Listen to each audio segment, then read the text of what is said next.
Good afternoon. Thank you for joining this podcast with me. I'm Jaco Brits from Expat Web. I'm a senior consultant. I'm joined by my colleague Aadil Wadee, who is also a senior consultant. Today we'll be discussing the requirements and the process of obtaining a study visa. Aadil, thank you for joining me. Please take me through the eligibility of a study visa. Thank you, Jaco. Happy to be here once again.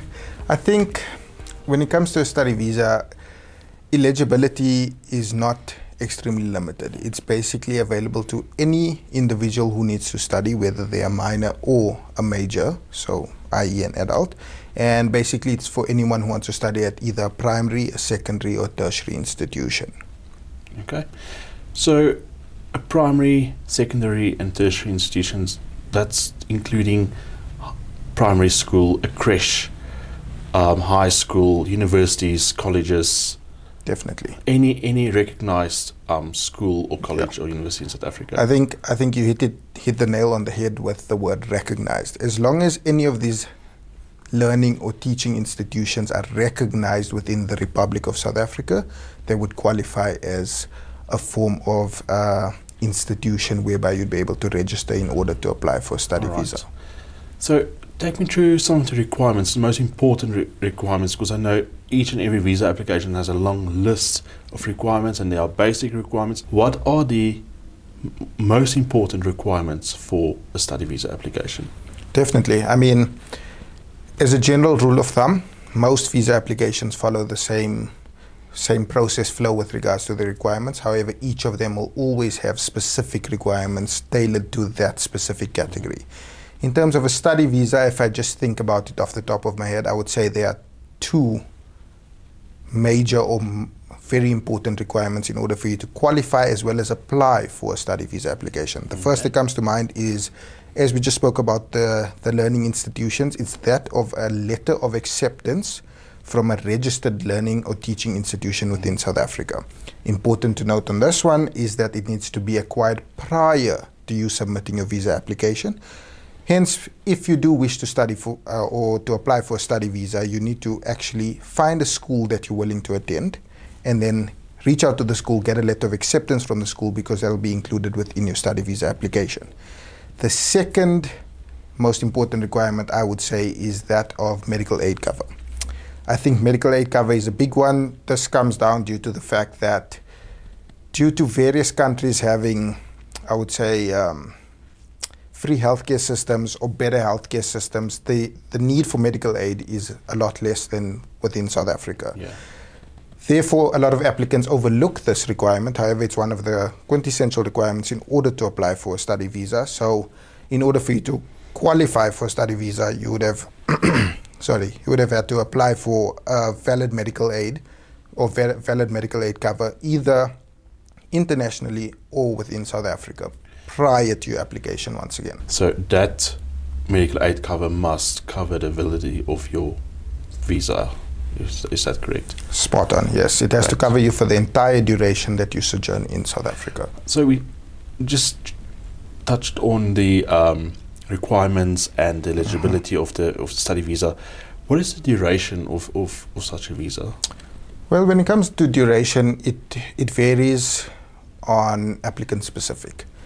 Reason for this is I can touch on it in two parts. I think the first part which we can touch on is with regards to any applicant who's submitting a study visa in conjunction or alongside their parent. So in this instance, it's when the main applicant in this instance is someone who's coming to South Africa on a valid work visa, for example, a critical skills work visa, and then they want to bring the kids with them and they want the kids to study while they're also here in South Africa.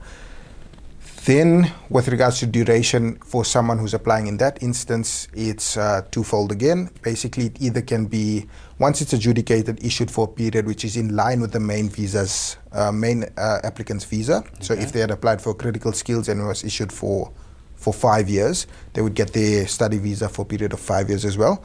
Or alternatively, it can be for a set period of time as per how long they need to study for. So if they only need to study for 3 years, there's a chance that their study visa will just be issued for 3 years just in order for them to complete their studies. Okay. Right, so you said the 3-year period. So my child came here while being in grade 9 or 10. They finished their high school career and now they need to progress to university. So can you then submit the change of conditions application in South Africa, or will it be required for the child to return home to submit a new application? Fantastic question. Long story short, they need to submit a change of conditions within South Africa.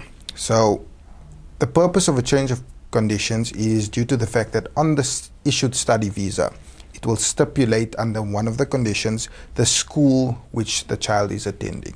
So change of conditions is used, for example, if someone finishes their matric and then now wants to move on to university, we'd have to do a change of conditions because they're now moving learning institutions and they're moving to somewhere else. So the new visa will have to stipulate the university name on the visa. The second time it happens, which is actually a lot more common, which a lot of people don't actually realize, is let's say you applied and there's a school you chose when you were still, for example, in France. You come to South Africa, it's not a school your child is enjoying, you want to move their schools. When you move their schools, it doesn't mean because they still have a valid study visa that they can just move to any school. Basically, what would happen is we'd have to do a change of conditions again, because when they do move schools, even if that previous visa is still valid, we'd have to get a new visa with the new school name on it because it's one of the conditions listed on the visa itself. Great, thank you for that.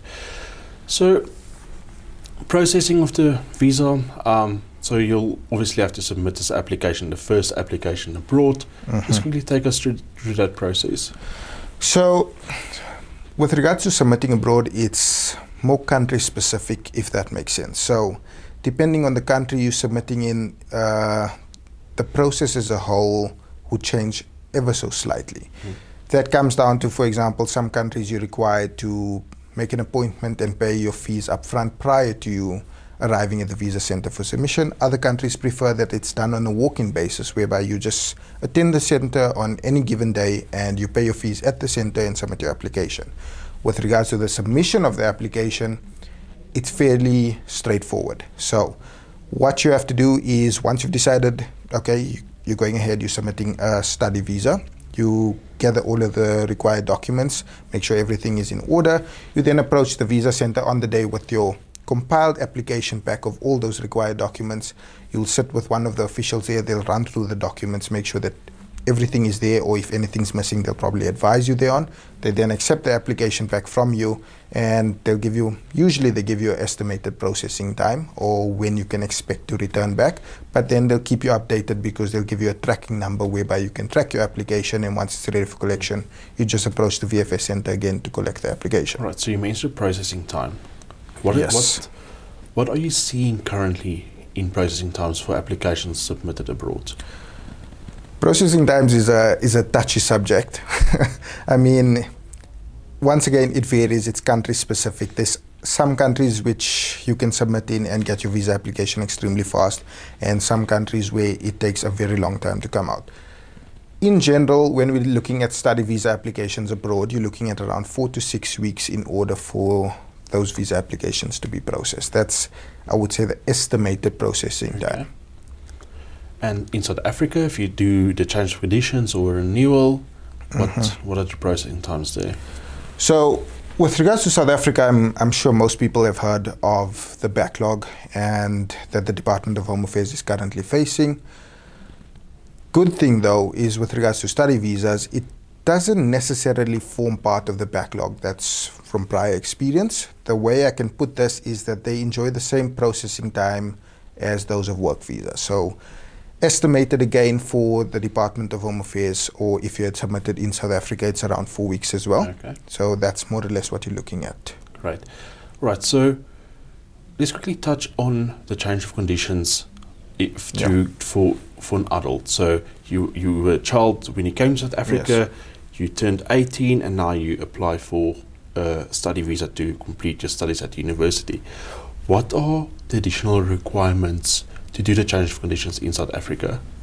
Again, fantastic question, because it might be something that's overlooked, as when they arrived in South Africa it wouldn't have been required, but the key point there would be your police clearance certificate. So once you attain the age of majority in South Africa, which means you've now turned 18 or are older than 18.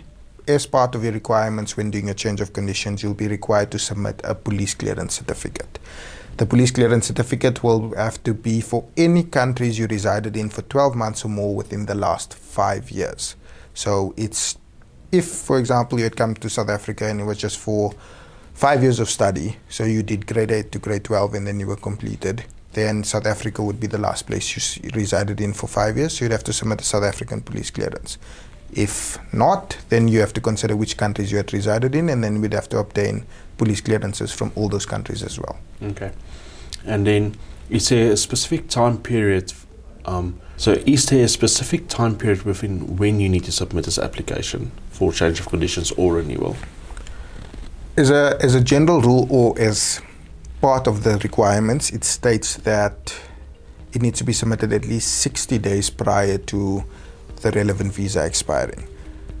It's not the end of the world if you're someone who, for example, is listening in and you only have 30 days left. There is, if you can provide extensive motivation as to why something had happened, for example, you fell ill or you weren't able to get out of, or you were in hospital, for example, there is various circumstances where you could maybe overlook this requirement ever so slightly, as long as your visa is still valid at the time. Yeah. But the general rule, and as per the requirements, is within or 60 days prior to the expiry of the said visa. Aadil, thank you so much for your time. Really appreciate it.